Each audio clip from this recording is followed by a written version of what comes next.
Study IQ IAS, अब तैयारी हुई अफोर्डेबल। नमस्कार दोस्तों, स्वागत है आप सभी का स्टडी IQ में। मैं हूं आपका दोस्त राहुल साईगांवकर। दोस्तों, आज हम लोग एक बहुत ही दिलचस्प विषय पर चर्चा करने वाले हैं जो जुड़ी हुई है रिसर्च एंड डेवलपमेंट के साथ, यानी कि R&D बेस्ड डिस्कशन होने वाली है आज हमारी। और डिस्कशन शुरू करने से पहले एक कॉशनरी नोट है कि हमारी इंडिया स्पेसिफिक डिस्कशन नहीं होने वाली, यानी कि हम लोग इंडिया के बारे में ज्यादा चर्चा नहीं करने वाले हैं। हम लोग विश्व के 2 टॉप प्लेयर्स के बारे में बात करने वाले हैं। अब तक आपने गेस कर लिया होगा, हमारी डिस्कशन होने वाली है चाइना के बारे में और यूनाइटेड स्टेट्स ऑफ अमेरिका के बारे में। ऑल्दो इस चर्चा में हम लोग इंडिया से जुड़ा हुआ डेटा भी हम लोग जरूर देखेंगे, लेकिन मेनली R&D बेस्ड डिस्कशन होगा चाइना और यूनाइटेड स्टेट्स ऑफ अमेरिका के बारे में। देखिए, जब भी हम लोग रिसर्च एंड डेवलपमेंट की बात करते हैं, साइंस एंड टेक्नोलॉजी प्रोग्रेस की बात करते हैं, तो किसी भी देश को जब हमें असेस करना होता है तो एक पैरामीटर हम लोग मेजर करते हैं, और वो है कि कितने साइंटिफिक पेपर्स पब्लिश हो रहे हैं रिनोल्ड जर्नल्स में एक पर्टिकुलर देश से। और अगर हम लोग इस नंबर को देखें तो पिछले कई सालों से, अगर मैं गलत नहीं हूं तो 2016-2017 से चाइना ने already in terms of quantity, यानी कि number of scientific papers published, China ने already United States of America को बीट कर दिया था। जैसे आप देख सकते हो यहाँ पे, China overtakes United States of America with highest number of scientific publications. In fact 2022 में भी उन्होंने यूएस से ज्यादा ही पब्लिश किया हुआ। इनफैक्ट पिछले 5-6 सालों में, अगर मैं गलत नहीं हूं, 2016-2017 से कंटिन्यूअसली चाइना नंबर्स, यानी कि क्वांटिटी में यूएस को कंटिन्यूअसली बीट कर रहा है। अब ये तो हो ही रहा है। अब यूएस के एक्सपर्ट्स की अगर आप देखो सुनो, वो हमेशा क्रिटिसाइज करते हैं कि चाइना केवल नंबर्स पे जाता है, वो हमसे ज्यादा पेपर्स पब्लिश कर रहे हैं, ठीक है, लेकिन उनकी पब्लिकेशन जो होती है, उनकी जो रिसर्च होती है वो रिलायबल नहीं होती है। उनकी रिसर्च जो है वो क्वालिटी रिसर्च नहीं होती है। इस चीज के ऊपर काफी सवाल उठाते थे पहले से ही western scholars, western experts, predominantly United States of America और यूरोप से। तो आज हम लोग डिस्कशन करने वाले हैं इसी चीज के ऊपर कि चाइना की R&D कैपेबिलिटी क्या है, कितने रिसर्च पेपर वो पब्लिश करते हैं, और सबसे बड़ा सवाल हम लोग उठाने वाले हैं कि क्या चाइना की जो रिसर्च होती है, चाइना के जो पेपर्स पब्लिश होते हैं, क्या हम उन पे भरोसा कर सकते हैं। इसी चीज के ऊपर हमारी डिस्कशन होने वाली है। तो चलिए डिस्कशन की शुरुआत करते हैं, लेकिन उससे पहले आप सभी के लिए छोटा सा एक नोटिस है, आप ध्यान रखना है। सुनहरा मौका है सभी हिंदी मीडियम के स्टूडेंट्स के लिए, क्योंकि स्टडी IQ आपके लिए लाया है हिंदी में कंप्लीट फाउंडेशन बैच। यानी कि यहां पे आपका जो कंटेंट होगा, आप यहां पे देख सकते हो PPT इज इन इंग्लिश, लेकिन हर एक चीज आपकी हिंदी भाषा में ही होगी। आपकी जो प्रिलिमिनरी एग्जामिनेशन है, मेंस एग्जामिनेशन है, साथ ही साथ इंटरव्यू की भी प्रिपरेशन आपकी हो जाएगी हमारे फाउंडेशन कोर्स के साथ। आप जानते हैं कि हमारा फाउंडेशन कोर्स सबसे कॉम्प्रिहेंसिव और सबसे अफोर्डेबल है। इस प्राइस में आपको कंप्लीटली आ जाएगा। इस डिस्काउंटेड प्राइस में अगर आपको चाहिए तो you have to use my code. आपको मेरे कोड का इस्तेमाल करना पड़ेगा, राहुल लाइफ। आपको ध्यान रखना है, हमारा ये कोर्स शुरू हो रहा है 14 फरवरी से, तो जल्द से जल्द यहाँ पे एनरोल करें। कंप्लीटली हिंदी मीडियम में आपकी प्रिपरेशन होगी, हिंदी भाषा में सभी कंटेंट आपको घर बैठे डिलीवर करा दिया जाएगा। साथ ही साथ आपको एक मेंटर भी मिलेंगे, यानी कि डे 1 से आपके साथ एक मेंटर रहेंगे जो आपके एकेडमिक डाउट्स हो, नॉन एकेडमिक डाउट्स हो, सभी को क्लियर करवाएंगे। So enroll for this as soon as possible. Just हमारे वेबसाइट पे जाइएगा www.studyiq.com, या फिर आप हमारा मोबाइल में ऐप भी डाउनलोड कर सकते हैं जहां पे सारी जानकारी है। मैक्स डिस्काउंट के लिए कोड इस्तेमाल करें राहुल लाइफ। जैसे कि मैंने आपको बताया, हमारी डिस्कशन होने वाली है रिसर्च एंड डेवलपमेंट के बारे में, जहां पे हम लोग ये बात कर रहे थे कि पिछले कुछ सालों से चाइना ने already number of research papers में यूनाइटेड स्टेट्स ऑफ अमेरिका को बीट कर लिया। यानी कि सभी देशों में, विश्व के जितने भी देश हैं उन सभी को बीट किया है, चाइना टॉप पे। कई सालों से, यानी या फिर मैं कह सकता हूं कई दशकों से यूनाइटेड स्टेट्स R&D में एक लीडर रहा है। लेकिन पिछले 20 साल में, स्पेशली 21st सेंचुरी में, 20-22 साल में मैं कह सकता हूं, पिछले 20-22 साल में 21st सेंचुरी में चाइना ने धीरे धीरे कैचअप किया है यूनाइटेड स्टेट्स ऑफ अमेरिका के साथ, और उन्होंने इन टर्म्स ऑफ नंबर्स USA को बीट भी कर दिया। अलग अलग सर्वेस हुए। इनफैक्ट हमारी जो यहाँ पे चर्चा होने वाली है, वहां पे हम लोग 2015 से लेकर 2021 तक का डेटा देखने वाले हैं, जहां पे हम लोग ऑब्जर्व करेंगे कि कैसे चाइना ने इन टर्म्स ऑफ नंबर्स भी बीट किया है, और सवाल का जवाब देंगे कि क्या चाइना की जो रिसर्च है वो क्वालिटी रिसर्च है क्या। राइट, एशिया निक्के की रिव्यू हुई थी, सर्वेस हुई थी, जहां पे इन्होंने नंबर्स भी बताया। अगर हम लोग बात करें तो पिछले साल के एशिया निक्के सर्वे के डेटा है, जहां पे उन्होंने एल्सेवियर, आप जानते हैं, अगर आप साइंस बैकग्राउंड से है, R&D बैकग्राउंड से है, राइट, रिसर्च कर रहे हैं, तो you do know Elsevier is a very renowned publication. तो एल्सेवियर की पेपर पब्लिकेशन को एनालाइज किया, जहां पे इन्होंने 18 स्ट्रीम्स में डिवाइड किया पेपर्स पब्लिश्ड बाय कंट्रीज 2015 से लेकर 2020 तक, यानी कि इन 6 सालों का डेटा इन्होंने एग्जामिन किया 18 अलग अलग स्ट्रीम्स में, 18 अलग अलग टेक्नोलॉजीज में, साइंसेस में। और यहां पे इन्होंने देखा 18 में से 16 सेक्टर्स या फिर 16 स्ट्रीम्स में चाइना ने यूनाइटेड स्टेट्स ऑफ अमेरिका को बीट किया, जहां पे सोलर सेल टेक्नोलॉजी हो गई, आर्टिफिशियल फोटोसिंथेसिस टेक्नोलॉजी हो गई, आर्टिफिशियल इंटेलिजेंस हो गई, बैटरी टेक्नोलॉजी हो गई, इन सभी चीजों में उन्होंने बीट किया। अगर हम लोग देखें इस सर्वे के आंकड़े तो आपको पता चलेगा चाइना ने 3 गुना ज्यादा 2015 से लेकर 2020 में 3 गुना ज्यादा बैटरी टेक्नोलॉजी से जुड़े हुए पेपर्स पब्लिश किए, लिथियम आयन बैटरीज और दूसरे आयन बैटरीज के बारे में। चाइना ने यूनाइटेड स्टेट्स ऑफ अमेरिका से भी डबल पेपर्स पब्लिश किए ऑन सोलर सेल्स। चाइना ने ट्रिपल पेपर पब्लिश किए यूनाइटेड स्टेट्स ऑफ अमेरिका से solar cell specifically using peroxides, right. तो ये अगर आप देखोगे इससे क्लियरली पता चल रहा है कि चाइना ने यूएस को ऑलरेडी नंबर्स में बीट कर दिया है। इनफैक्ट जैसे कि मैंने आपको बताया, अगर हम लोग ग्राफ देखिए धीरे धीरे चाइना ने किस तरह की ग्रोथ की है, किस तरह की डेवलपमेंट की है 2016 से ही, 2015 के बाद 2015 में ऑलमोस्ट इक्वल नंबर्स, 2016 से कंटिन्यूअसली चाइना ने बीट किया हुआ है। 2016 2017 से they have beaten in terms of numbers. अब जैसे कि मैंने आपको बताया कि चाइना ने यूएस को नंबर्स में तो बीट किया, क्वांटिटी है उनके पास कि भैया लाखों पेपर पब्लिश कर रहे हैं। तो यूएस के जो एक्सपर्ट्स थे वो कहते थे क्या हम लोग जो चाइनीज रिसर्च होती है उसको हम लोग ट्रूली एक गुड क्वालिटी रिसर्च बोल सकते हैं क्या?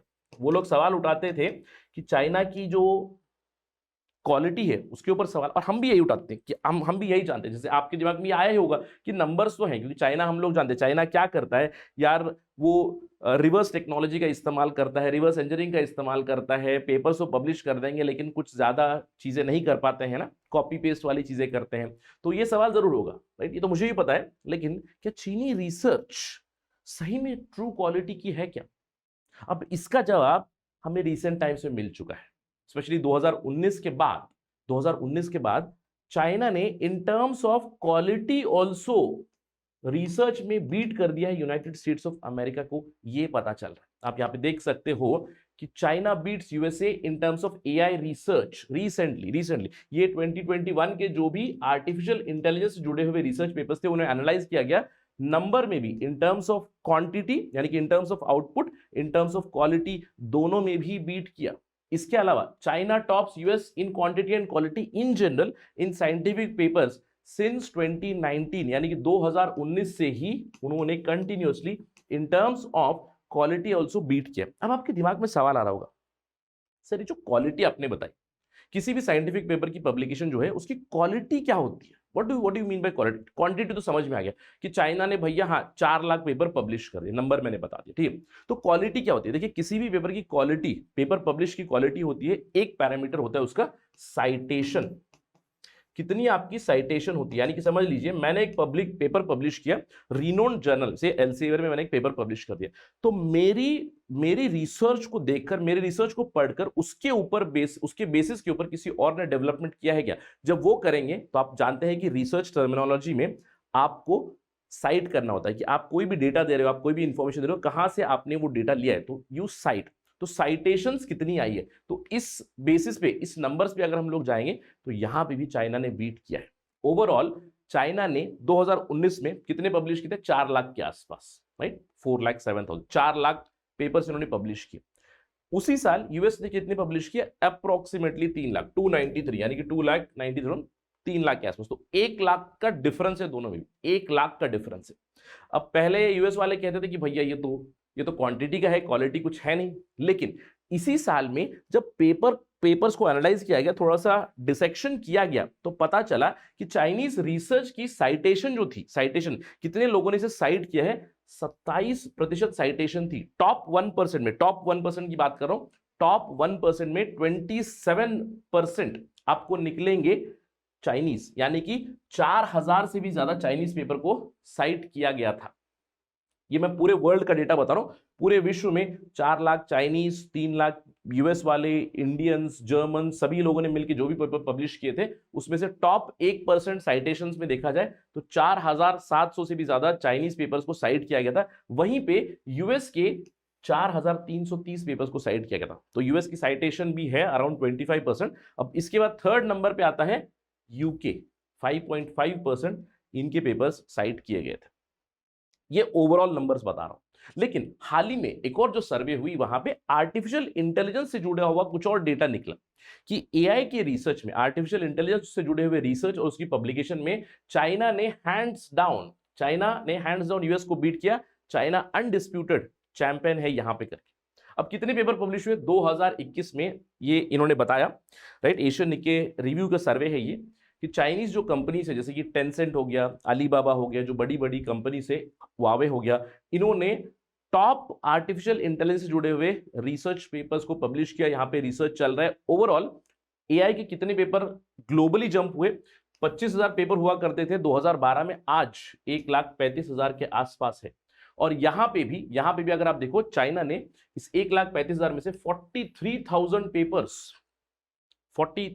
पेपर्स चाइना ने पब्लिश किए हुए। तो ऑलमोस्ट डबल हो जाता है यूएस के नंबर से भी। और यहां पे भी साइटेशन काफी ज्यादा है। अब नंबर्स पब्लिश ज्यादा हुए हैं। मोस्ट साइटेड पेपर्स 2021 में भी ऑलमोस्ट एआई के 70% जो चाइनीज पेपर्स थे उन्हें साइट किया गया एआई बेस्ड रिसर्च में। इसका मतलब क्या है कि चाइना कैचअप कर रहा है कंटिन्यूसली। चाइना नंबर्स तो थे पहले से ही, मतलब 2016 से यूएस को कंटिन्यूसली बीट करते हुए आ रहे थे, लेकिन 2019 के बाद इनकी क्वालिटी ऑफ रिसर्च भी कंटिन्यूसली बढ़ रही है, ये हमें पता चल रहा है। अब आपके दिमाग में सवाल आ रहा होगा, सर ठीक है, अब मैं आप पे भरोसा कर लेता हूं कि ऑल्दो हमारे यहाँ पे जैसे इंडिया में चाइनीज प्रोडक्ट हो गया, चाइनीज रिसर्च हो गया, हम लोग ज्यादा भरोसा नहीं करते, तो इसीलिए मैंने कहा। बट नॉनदलेस आपने कहा सर चाइना ठीक है अचीव कर लिया, क्वालिटी भी अचीव कर ली, क्वांटिटी तो अचीव कर ली थी, क्वालिटी भी अचीव कर ली, लेकिन उन्होंने किया कैसे? क्योंकि मुझे भी सीखना है, मुझे भी इंडिया, मुझे भी ये करना है, क्योंकि मुझे भी साइंटिफिक पेपर पब्लिश करने हैं, साइटेशन को बढ़ाने, लेकिन उन्होंने किया तो किया कैसे? देखिए, इसका एक रूट रीजन है इनके इतिहास में भी। आप जानते हैं कि चाइना में कम्युनिस्ट रेवोल्यूशन कब हुआ? 1949 में हुआ। उसके बाद माओ जेडोंग ने लीड किया बहुत सालों तक, राइट। माओ जेडोंग ने लीड किया बहुत सालों तक, और माओ जेडोंग ने बायोलॉजी से जुड़ी हुई रिसर्च एक्सेट्रा को ज्यादा कर्व किया होता, आप जानते हो, कल्चरल रेवोल्यूशन एक्सेट्रा। लेकिन 1977 के बाद जब लीडरशिप चेंज हुई चाइना में, जब डेंग जाओपिंग ने यहाँ पे 4 मॉडर्नाइजेशन का कॉन्सेप्ट लाया, 4 मॉडर्नाइजेशन का कॉन्सेप्ट लाया, जहां पे इनका फोकस था एग्रीकल्चर के ऊपर, यानी कि एग्रीकल्चरल मॉडर्नाइजेशन लाएंगे, इंडस्ट्रियल मॉडर्नाइजेशन लाएंगे, डिफेंस मॉडर्नाइजेशन लाएंगे, और साइंस एंड टेक्नोलॉजी जुड़ा हुआ मॉडर्नाइजेशन लाएंगे। तो यहां पे R&D के ऊपर फोकस काफी ज्यादा बढ़ गया, और इसके जो फ्रूट्स है, मैं कहूंगा 21st सेंचुरी में चाइना को बहुत ज्यादा मिले। 21वीं सदी से, यानी कि 2000 के बाद चाइना ने कंटिन्यूसली अपनी तो कैपेबिलिटी बढ़ाई इन 20 सालों में। अपने यहाँ पे उन्होंने बहुत सारे रिसर्च लैब्स बनाए, रिसर्च एंड डेवलपमेंट में फोकस हुआ, लेकिन 2000 के बाद इन्होंने अपने बहुत सारे स्टूडेंट्स को बाहर भेजना भी शुरू कर दिया। रिसर्च कैपेबिलिटी इनके लैब्स कैपेबिलिटी तो बढ़ी, लेकिन चाइना ने अपने स्टूडेंट्स को भी बाहर भेजा। 2000 से, यानी कि 2000 से मैं कह सकता हूं 2022 तक चाइना ने 5.2 मिलियन, यानी कि 52 लाख स्टूडेंट्स को बाहर भेजा, 52 लाख स्टूडेंट्स को। अब आपके दिमाग में सवाल होगा, सर हमारे भी लोग तो बहुत ज्यादा जाते हैं बाहर। ऑफ कोर्स हमारे लोग भी जाते हैं, ऑल्दो 2000 से लेकर 2005 तक नंबर थोड़ा कम था, लेकिन 2005 के बाद कंटिन्यूअसली 1 लाख से भी ज्यादा स्टूडेंट्स कंटिन्यूअसली बाहर पढ़ने जाते हैं, भारत से भी। इनफैक्ट अगर हम लोग पिछले 5 साल का डेटा देखें, पिछले 5 साल में ही 2021 से पहले 2020 का साल काफी बैड था, कोविड-19 का था, तो उस साल बहुत से लोग बाहर पढ़ने नहीं गए, जो बाहर पढ़ने गए थे वो भी वापस आए। लेकिन 2019 यानी कि 2020 से 5 इयर्स पहले अगर हम लोग देखें 22 लाख इंडियंस, तो हमारा अगर हम लोग पिछले 20-22 सालों का नंबर देखें, इससे भी ज्यादा हो जाएगा। तो आपको लग रहा हो सर चाइना तो भेजता है, लेकिन हम लोग भी भेजते हैं, लेकिन हमारे यहाँ पे ब्रेन ड्रेन हो रहा है। चाइना में क्या हो रहा है? चाइना में वो जाते हैं, और चाइना में खुद उनके यहाँ पे लोकल जगह पे काफी ज्यादा इंफ्रास्ट्रक्चर बन चुकी है, तो जाएंगे, पढ़ के आएंगे, रिसर्च करेंगे, हाई टेक प्रोडक्ट्स के ऊपर चाइना का फोकस है, मैन्युफैक्चरिंग हाई टेक प्रोडक्ट्स। तो जब वापस आएंगे तो उनके यहाँ पे बड़ी बड़ी कंपनीज भी बनी हुई है, अपॉर्चुनिटीज भी बनी हुई है, पे भी ज्यादा है, तो इसीलिए चाइनीज वापस आकर अपने यहाँ पे चाइना में काम करते हैं। ऑफकोर्स कुछ लोग रह जाते हैं बाहर, बट मेजॉरिटी लोग इस 52 लाख में से मेजॉरिटी लोग चाइना में वापस आकर चाइना में काम कर रहे हैं। ठीक है, ये डिफरेंस है। इसके अलावा एक और डिफरेंस है ऑफकोर्स पैसे का तो डिफरेंस होगा ही होगा, मनी डिफरेंस होगा, पैसे का डिफरेंस है। अगर आप देखो पैसे में भी चाइना ने यूएस को बीट कर दिया इन terms of budget, in terms of budgetary allocation. कितना बजटरी एलोकेशन होता है, साइंस एंड टेक्नोलॉजी पे कितना इन्वेस्टमेंट हो रहा है, यहां पे भी US is falling behind in research and development. In fact हम लोग बात करें तो 2018 से continuously China is spending more and more. तो चाइना की स्पेंडिंग ऑलमोस्ट $500 बिलियन के आसपास है और यूएस की स्पेंडिंग धीरे धीरे स्टैग्नेंसी या फिर थोड़ा सा कम ही है चाइना के कंपैरिजन में। और अनुमान ये लगाते हैं ओईसीडी कि 2025 तक China is going to reach more than $900 billion in terms of science and technology research spending। पैसा खर्च कर रहे हैं, इसीलिए R&D के ऊपर इनका बहुत ज्यादा फोकस हो चुका है। अब आपके दिमाग में सवाल भी आ रहा होगा, सर हम लोग कहाँ पे हैं, where is India, where are we, right. या आपने देखा, आपने इस साल का बजट तो देखा ही होगा, I am quite sure budget के ऊपर प्रिपरेशन में आपने हमारा बजट का वीडियो देखा होगा स्टडी IQ पे, तो उसमें आपने देखा होगा कि हमारा जो मिनिस्ट्री ऑफ SNT को कितना गया, ministry of science and technology को कितना गया, 2000 करोड़ ज्यादा गए इस बार। पिछली बार 14,000 करोड़ के आसपास था और इस बार हम लोगों ने 16,000 करोड़ के आसपास दिया है। और प्योरली ये जो बड़ा है this has gone to DST, यानी कि जो बढ़ोतरी हुई है 2000 करोड़ की, वो मैं कह सकता हूँ department of science and technology को ही गया है। Department of biotechnology and CSIR जो है उनकी फंडिंग मोर और लेस स्टैग्नेंट ही रही है। तो DST की जो फंडिंग है 2000 करोड़ बढ़ी है, लेकिन ये नंबर इन नंबर्स के मुकाबले में भी नहीं आते, ये आपको समझना है। ये जो नंबर्स है, ये नंबर इन नंबर्स के मुकाबले भी नहीं है। Just look at it. और एक्सपर्ट्स ऑलरेडी कहते हैं कि this is not enough, this is not enough. So ये सिचुएशन है हमारी, this is the situation as of now, कि चाइना ने ना सिर्फ नंबर्स में बीट किया है बट धीरे धीरे इन टर्म्स ऑफ क्वालिटी भी वो यूनाइटेड स्टेट्स ऑफ अमेरिका को बीट कर रहे हैं। तो अगर हम लोग बात करें कि चाइना की जो धीरे धीरे ग्रोथ हो रही है, राइट, पिछले 20 सालों में, तो मैं कहूंगा इट इज एक्सपोनेंशियल ग्रोथ। तो क्या इसको यूनाइटेड स्टेट्स ऑफ अमेरिका ने एक्नॉलेज किया है? पहले तो क्वालिटी के ऊपर नाम उठाते थे, लेकिन अभी कहीं ना कहीं US is also worried, US भी इसके ऊपर ऑलरेडी नजर रखे हुए हैं। यूनाइटेड स्टेट्स ऑफ अमेरिका और चाइना की कंटिन्यूअस कंपटीशन जरूर चल रही है और यूएस ने कई सारे स्टेप्स लिए हैं, कई सारे सब। जैसे आपको याद होगा 2021 में यूएस सेनेट ने बिल पास किया था $250 बिलियन का चाइना कंपटीशन बिल, जहां पे US will be spending more and more on AI research and quantum computing research, right. इसके अलावा अगर हम लोग बात करें कि यूएस ने क्या क्या किया है, आप जानते हैं कि पिछले ही साल यूएस ने $52 बिलियन का चिप्स एक्ट पास किया है। इसका नाम ही है चिप्स एंड साइंस एक्ट, जहां पे यूएस चाहता है कि मैन्युफैक्चरिंग चिप्स की जो हो वो उनके यहाँ पे, यानी लोकल इसमें। अभी फिलहाल आप जानते हैं कि चिप मैन्युफैक्चरिंग बाहर में होती है, प्रेडोमिनेटली ताइवान में, साउथ कोरिया में। तो इन्होंने चिप मैन्युफैक्चरिंग के ऊपर काफी सारा पैसा डाला हुआ है।